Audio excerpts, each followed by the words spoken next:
All right, let's take a call, shall we? Lawrence, Massachusetts, the great WHJJ, listening there. How are you? I am well. It's an honor to speak to you and an absolute pleasure. Thank you, sir. Appreciate it. I was just mentioning to your screener, you remind me of my neuroscience professor back in med school, where he could take the most complicated subject and make it so simplified that you can really understand it and take it in.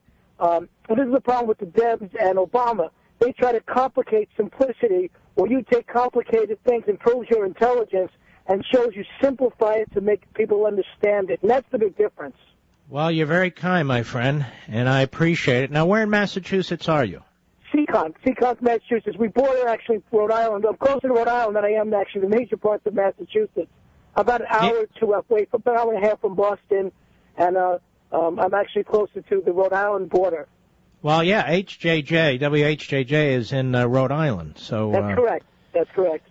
All right, brother. Well, thank you. You be safe. I appreciate the compliment. All right. Let's continue to press forward, shall we? That's a good caller. I don't know where he's from. I'll go right to him. Lou. Oh, Long Beach, New York, the great WABC. How are you, Lou? I'm great. How are you, Mark? You're the greatest. Very well, my friend. Listen, I met you. You signed my book. Met you in Long Island 2 years ago, Long Island. I just want to say one thing. I work for Department of Homeland Security. Aren't I more handsome in person than I am in any other forums?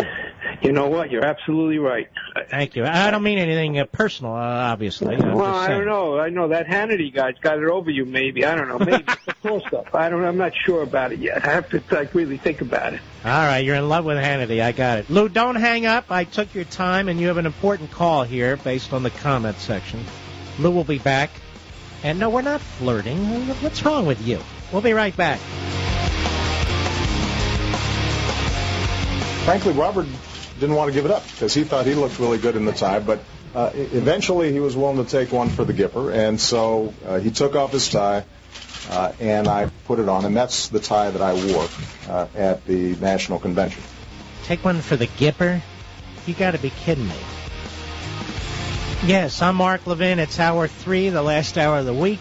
Our number 877-381-3811.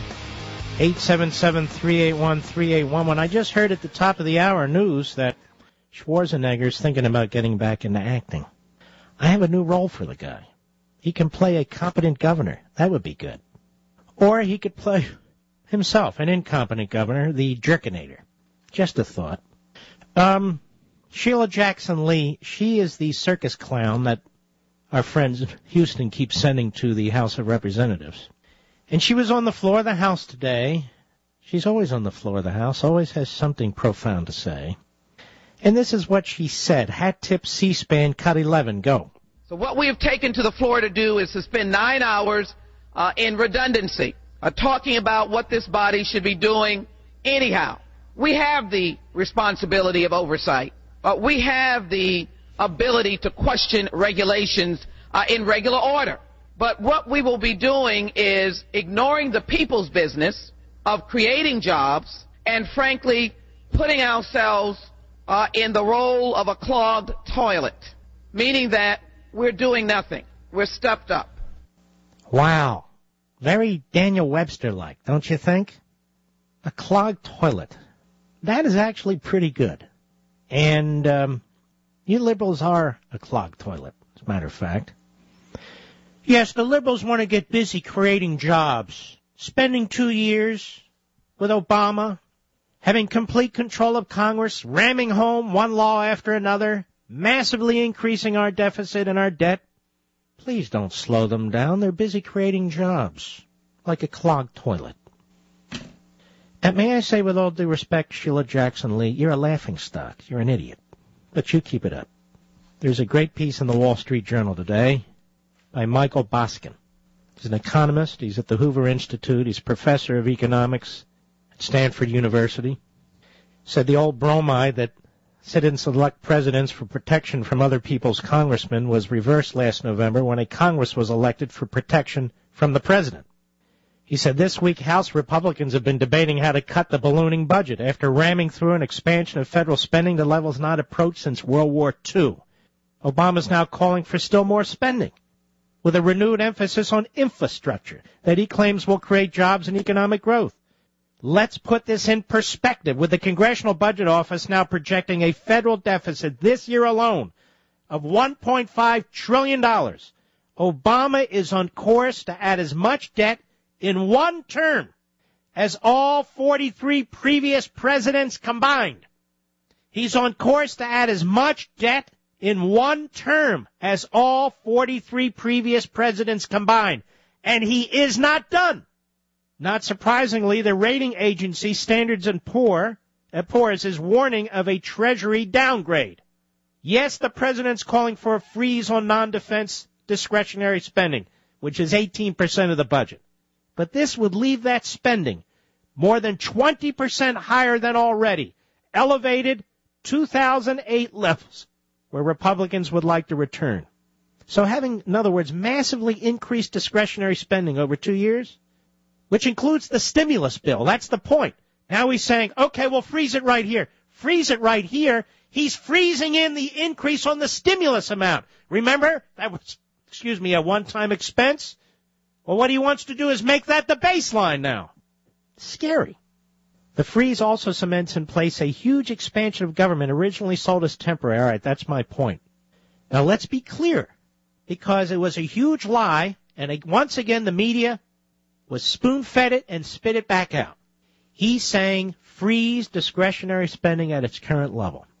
What he means is almost $1 trillion in increase over the increase already that he built into discretionary spending. That's where that so-called stimulus spending came from. He's saying, let's freeze that in. See that? I'm freezing discretionary spending. And the Republicans are saying, whoa, whoa, whoa. We want to go pre-stimulus. That's why this president is a liar. That's right, I said it. He wants you to believe he's fiscally responsible. He's the most fiscally disastrous president in American history. He goes on, Mr. Boskin, or Dr. Boskin, says, Obama's budget director, Jacob Lew, asserts that the president has made tough choices, pointing to $775 million of proposed cuts. But that's 0.1% of non-defense discretionary spending. Obama and his supporters dubiously claim higher spending will quickly strengthen the recovery and generate jobs, and that any draconian cuts will derail the economy. Higher spending, deficits, and debt are future problems, they argue, and even then, higher taxes, especially on the rich, won't harm the economy. Well, government spending generally does little to boost the economy. Exhibit A, the failed 2009 stimulus bill. The strongest case for stimulus is increased military spending during recessions. But infrastructure spending, as the president proposes, is poorly designed for anti-recession job creation. And he discusses that at length. He says in the 1980s and 90s, federal spending was reduced by more than 5% of GDP to 8.4% in 2000, a level sufficient to balance the budget at full employment and allow for lower tax rates. Let me explain this, ladies and gentlemen. The Reagan tax rate reductions, capital gains tax rate reductions, corporate income tax reductions, pro-investment, pro-expansion policies went on for decades, created all kinds of wealth, jobs, businesses, inventions. That's what happened.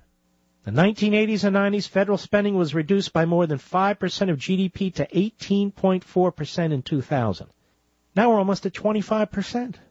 He said it was a remarkable period of growth, and there's no reason we can't repeat that success. In addition to rolling back Obamacare and rolling up remaining TARP and stimulus funds, spending control should include 3 major reforms. Consolidate, eliminate, defederalize where feasible. Voucherize where flexible block grants are possible. Adopt successful business practices where possible. Gradually move from wage to price indexing of individual Social Security benefits. And he goes on. The point is, folks, there are potential solutions to what's going on. But we have a president, we have a Democrat Party, listen to Schumer, listen to Pelosi, listen to Obama, who don't want to solve the problems because they do not want to let go of your money. They do not want to let go of these massive programs. They don't want to cut. And when they say they're cutting, they're not, except, of course, when it comes to defense and NASA. This is very, very serious. And there are things that can be done.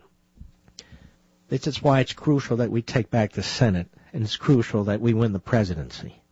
I get the question all the time. Who can beat Obama? Who should we support? My answer is I don't know yet. There's time, but I don't know yet. I do know who can't win, in my humble opinion, or would have a problem winning. And I started down that list earlier this week or last week, and Mr. Producer said, why don't you hold off? Remember that, Mr. Producer? It's kind of hard to get these people on your show when you're already writing them off. But we're going to take a close look at all of them. I do wish a couple of things would happen.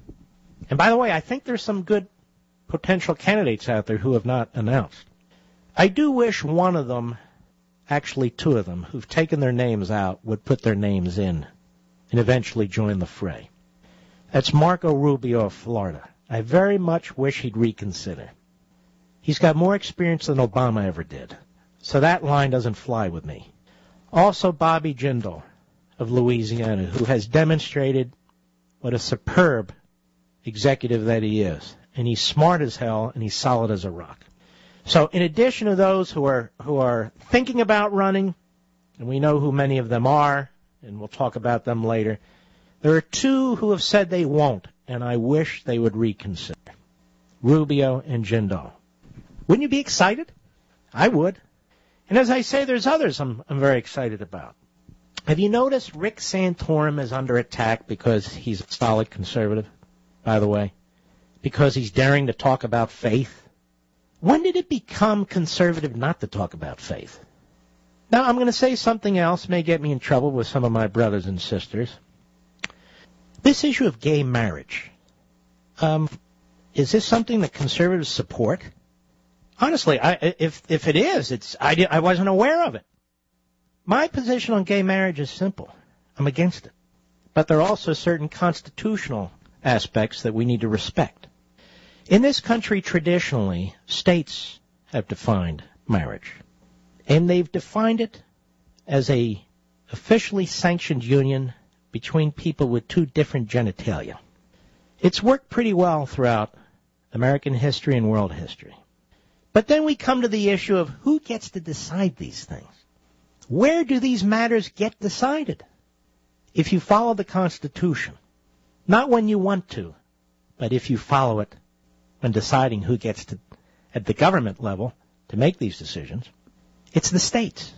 The states decide, as long as they're not violating the federal Constitution in making those decisions. So when the states decided that a black woman and a white man, or white man and a brown woman, or this color or that color couldn't marry, it violated the 14th Amendment. So it was unconstitutional, because that's the history and tradition of the 14th Amendment. It's one of the Civil War amendments that was specifically ratified to enforce liberty for African Americans. But who gets to decide these things? It seems to me we have votes in states, and it's voted down, and then the people who lose, they run to federal courts, and then we have a federal court in San Francisco that rules that it's perfectly fine. One judge making the decision for all the American people. Is that how our politics is supposed to work? Is that how we're supposed to make decisions in this country? I really didn't mean to get into this issue, but I want to swing back around. So at CPAC, there's a group, I forget the name of it, that is there saying all we want to do is debate the issue. But that's not all they want to do.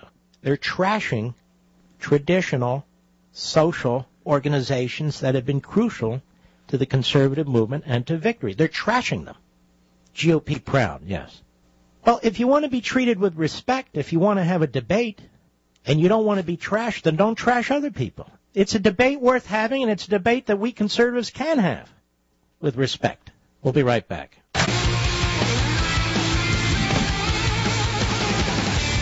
I will also tell you this, just to piss off everybody.